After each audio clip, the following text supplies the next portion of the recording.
Hi, thank you for joining us today. In today's video, we'll be teaching you how you can help support your child as they learn to read in their first year of school. They'll be bringing home with them letters and sounds that they'll be learning in class, and this video is going to show you activities you can do to support their blending for reading and their segmenting for spelling.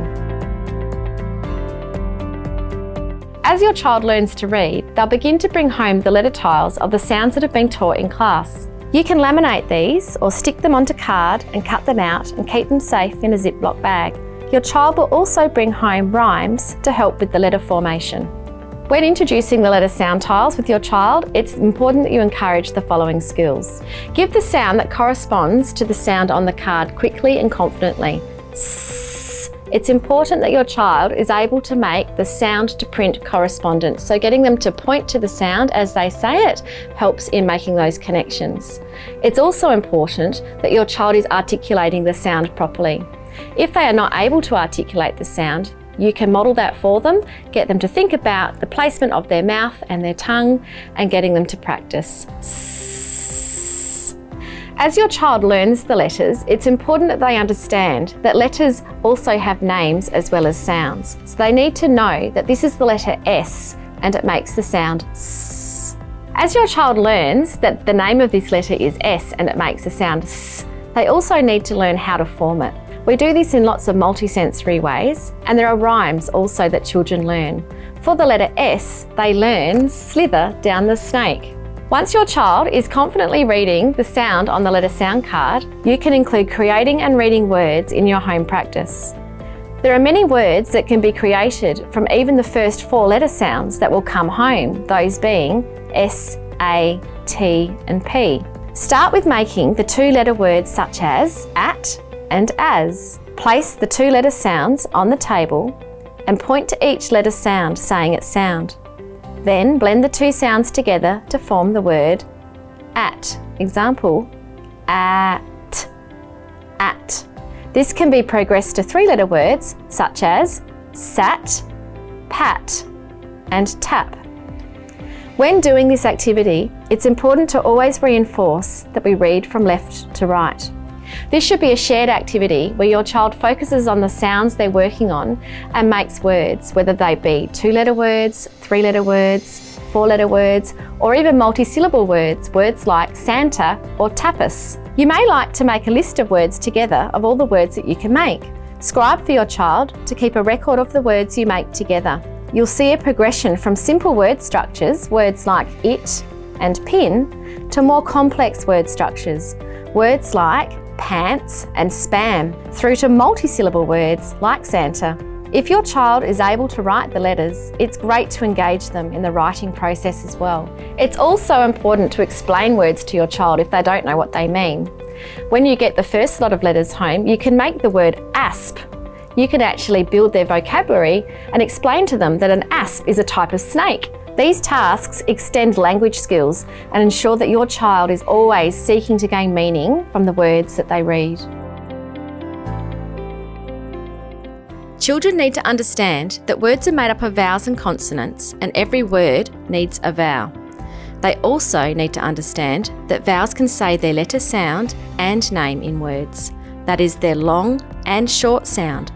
For example, with the letter A, it has short sound A and long sound A, whereas consonants can only say their letter sound. This knowledge becomes important when children start to learn about the syllable types we have in our language. The vowel sound cards that will come home are red and the consonant cards are black to highlight this difference. Once children have mastered how to learn how to blend for reading, we move then into spelling, which is the reversible process of reading. When we learn to spell, we learn that words can be broken apart into component sounds.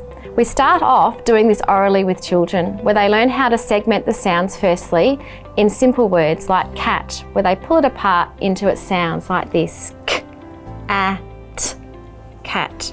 It is important to be able to do this orally first before adding in the extra complexity of letters. You can practice this in many different ways by choosing words of 3 sounds to begin with and stretching them out. Make sure you focus on the sounds rather than using letter names. For example, the word leaf is a great word to segment. It has 3 sounds. Listen, L, E, F, rather than the 4 letters that it's spelt with. Here, William and I show you how you can do this oral segmenting together, where we're pulling the words apart into their sounds using our fingers. We call this finger talk. When doing this with your child, ask them to hold up their hand with their palm facing them. They then use each finger for each sound in the word and pull the word apart like this. S, a, t, sat. So just to recap, when doing the segmenting with your child, firstly, ask your child to hold up their palm facing them, say the word to your child, then say it together, and then get your child to repeat it on their own, and then get them to pull the word apart into its individual sounds, using a finger for each sound. Once your child can successfully segment words orally, the next step is to then start putting letters to sounds, where they'll match the sound to print. Say a word for your child to spell using their letter sound cards, for example, sat. If it is a little tricky, you can make it easier by stretching out the sounds in the words so they can really hear the individual sounds, like sat. This will help your child to hear every sound so they can segment the word successfully. If your child is able to form the letters, they might like to practice writing these words themselves. Spelling these words can be practiced using computers, letter tiles, writing in the sand, writing on steam in the mirror. The list is endless. As your child begins to build their knowledge of sounds and how these sounds work together to make words, they'll start to bring home high-frequency words. High-frequency words are simply that. They're words that occur frequently in written text. We have reordered our high-frequency words to align with the sounds taught, so that children are actually learning that these words can be sounded out, as most high-frequency words we learn are what we call regular words. These words will also come home in your child's reading folder and can be laminated or glued onto cards, cut up and added to a second Ziploc bag. These can then also be reviewed as part of home practice, and your child can practice reading and spelling them. As the number of these grows, they will allow you and your child to create sentences together. The high-frequency words will be sent home in stages as the sounds are taught at school. As your child brings home the high-frequency words, they will sometimes have words highlighted in yellow. We call these the tricky words because they are irregular. That means they don't follow the letter sound patterns of our regular words. When we learn these words, we can often ask the children to say the name of the vowel rather than the sound. For instance, in this word, the word is I, so we're using the letter's name. At times, these words may be partially decodable, or they may contain letter sound patterns that the children have not yet learnt. Once your child has learnt the first 6 sounds and is able to blend these sounds to make words, they'll start to read these as connected text, and they'll bring home reading captions to start practicing reading. This is the first step towards reading connected text. Again, read these together and encourage finger pointing, where your child points to each word as they say it. This helps with focus, accuracy, and tracking from left to right. These captions can be used for fluency work. By working on decoding skills and rereading the same sentences, your child has the opportunity to develop automaticity and fluency when reading. It's important to keep these activities fun and to move at your child's own pace. Give them immediate feedback and encouragement, as any encouragement helps to motivate them to keep on trying. Short, regular bursts of practice each day are more beneficial than long sessions.